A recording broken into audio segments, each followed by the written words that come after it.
last 20 years, Islam has broken into the world's purview because of its violence in some cases, because of its growth in other ways, because of 9/11 in the United States of America.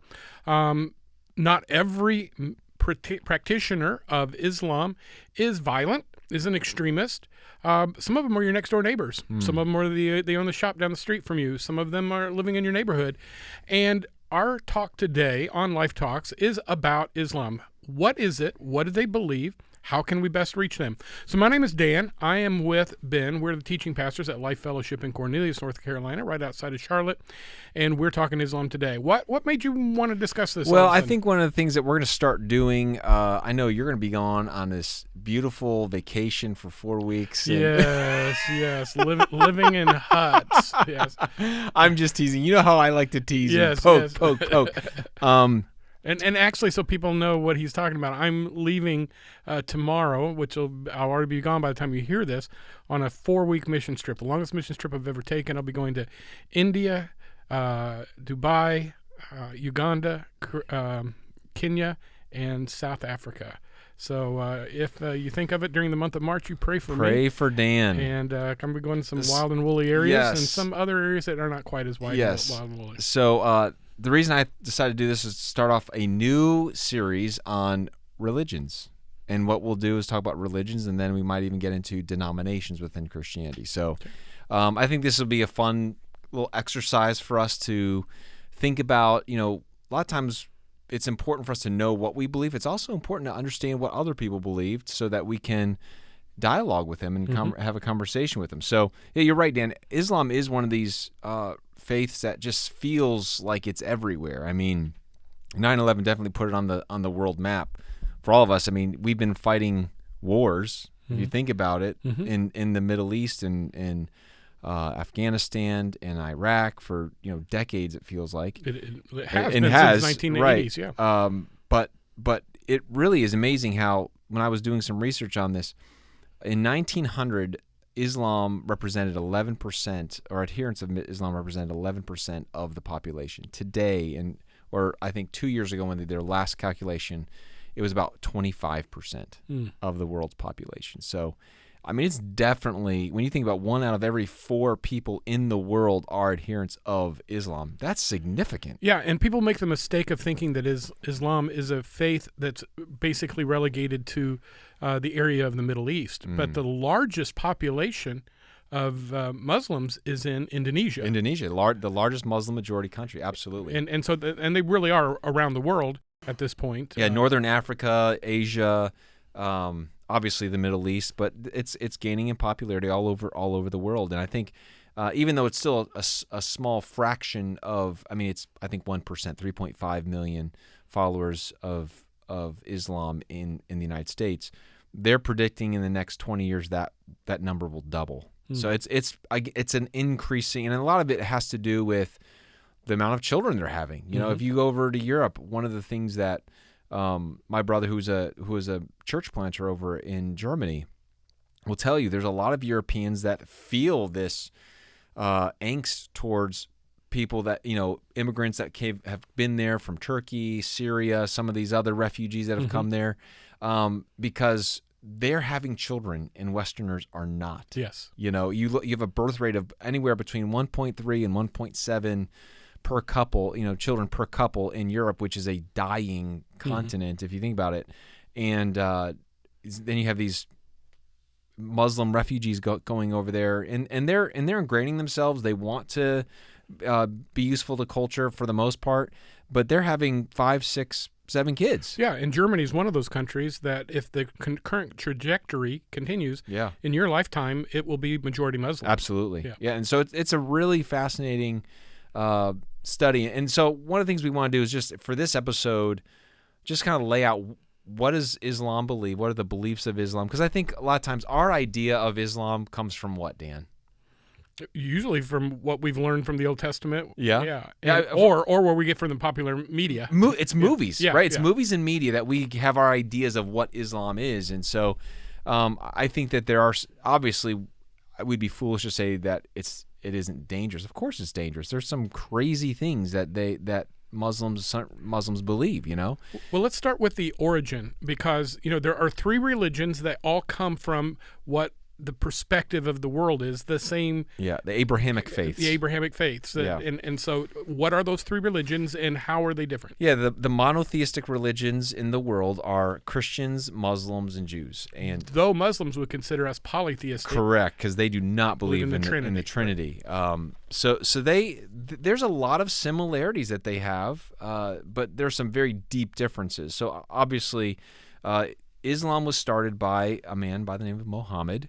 At the end of the 6th, beginning of the 7th century is when he started getting his visions. And this is not a conversation on all that Muhammad was. There's a whole study on Muhammad. We're not doing that today. But the reality is he supposedly had all these visions over 20-some years, received visions from the angel Gabriel.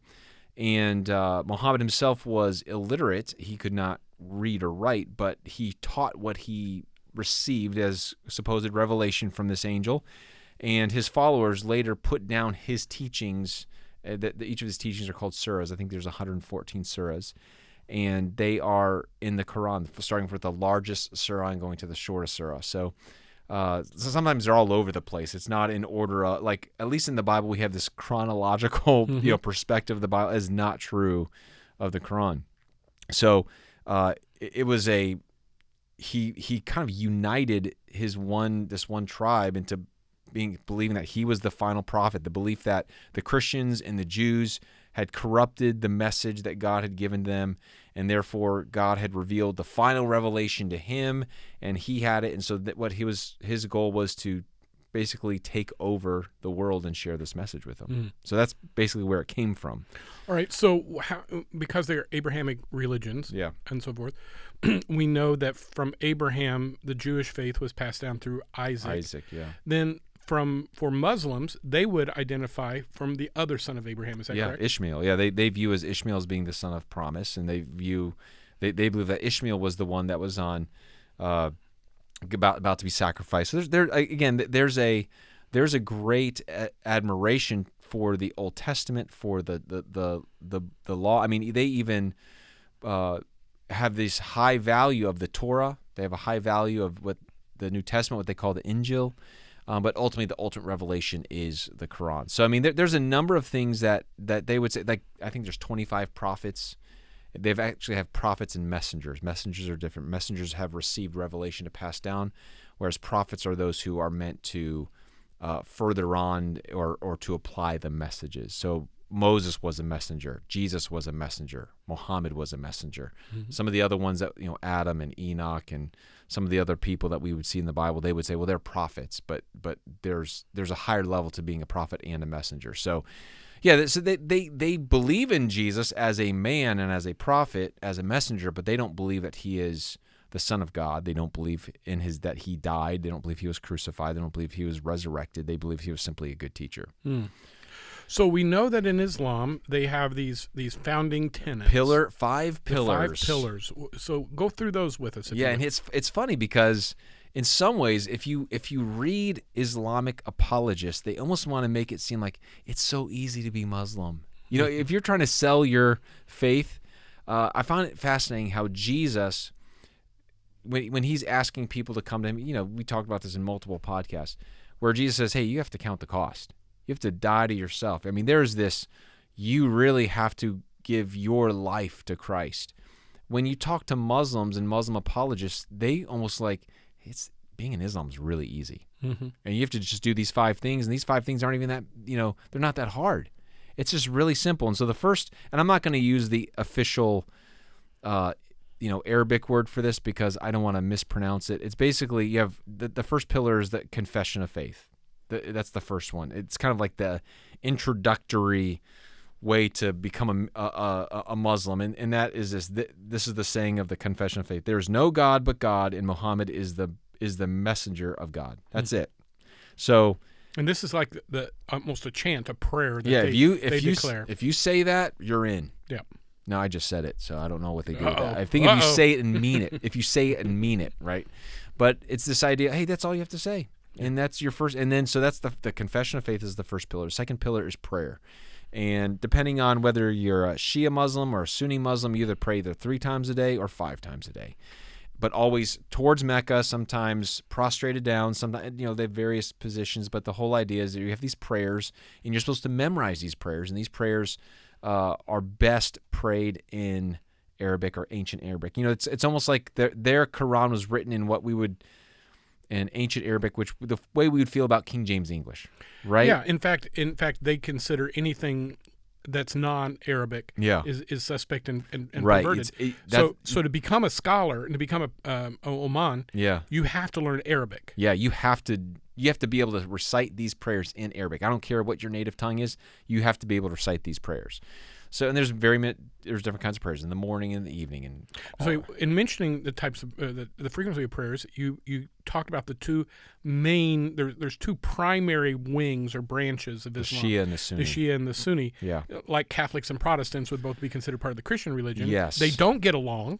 Well, it's funny because they hate each other and they fought wars with each other. I mean, you and I are old enough to remember that there was a time when Iran and Iraq went to war with one another. It's because one was a Sunni majority and one was a Shia majority, and it has everything to do with who has received the succession of Muhammad. So that's basically what it comes down to. There's two different branches of what they believe is the leader of who did Muhammad mean to pass on the leadership to, and so it's essentially like there's two popes today.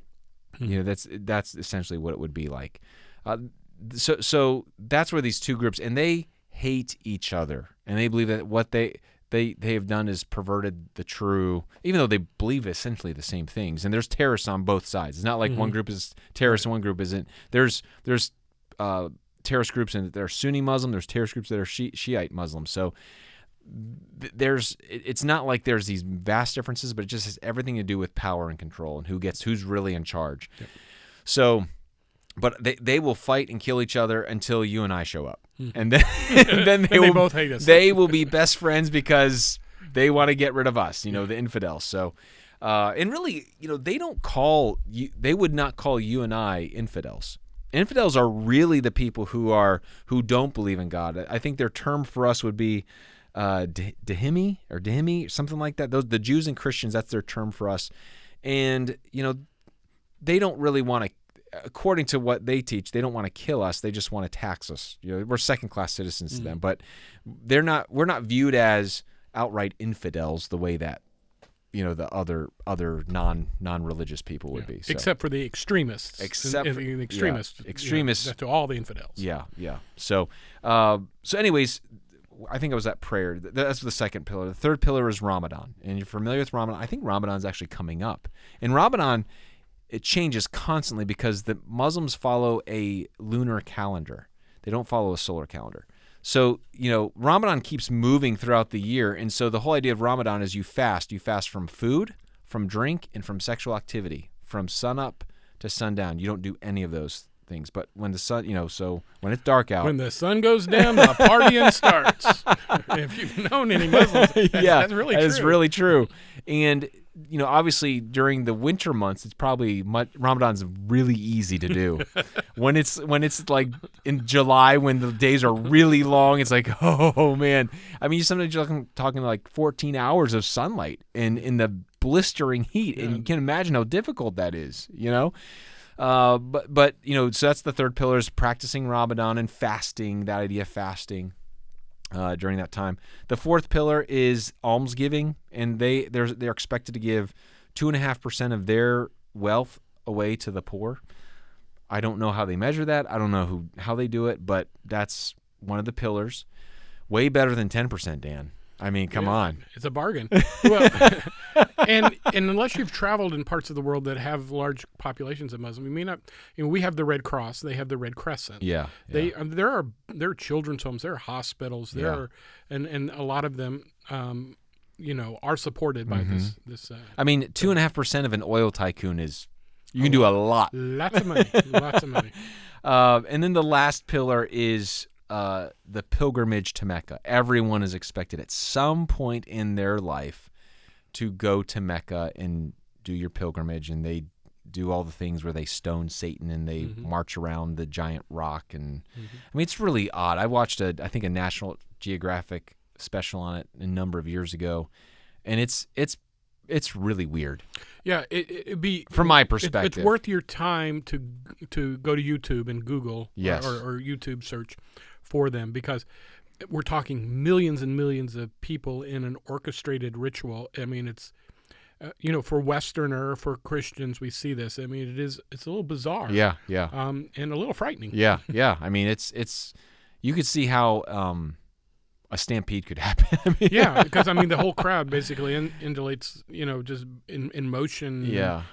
Or I don't even know how they get them that organized. I don't either. Yeah, it's quite so stunning. those are the 5 pillars. If you do those, Dan, if you do those 5 things, you're in. Well, actually, I shouldn't say you're in.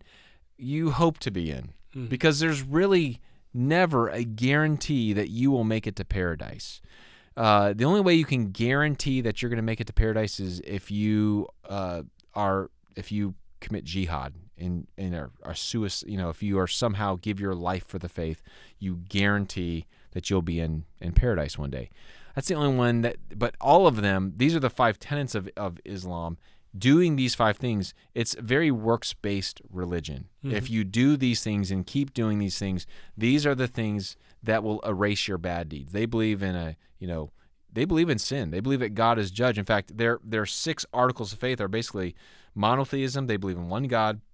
They believe in angels. They believe angelic beings help assist God and are obedient to God. They believe in prophets and messengers. We talked about that earlier, that Jesus is one of those, but that Muhammad is the best. They believe in the holy books. I mentioned that earlier. They believe in the Torah and the New Testament and in the Quran, but the Quran is the best. They believe in a day of judgment. They believe that every single person will go before God one day and face judgment for what they have done in life. And that's why they do these kinds of things. That's why they pray. That's why it's a works-based faith. And so everything they say and do is hey, you've got your all of these good deeds. Going to Mecca, I don't know how many bad deeds that erases, but some imam will tell you how much it does. But the 6th belief is just what they call predestination. They believe that God has a sovereign will, and if He wills it, it will happen. So yeah, and one of the things they do is before every trip, every journey, if they think they're dying. They have this little prayer that they chant. As well. It's part of that. Yeah. That fulfillment. So. Absolutely. So they're very ritual-based faith.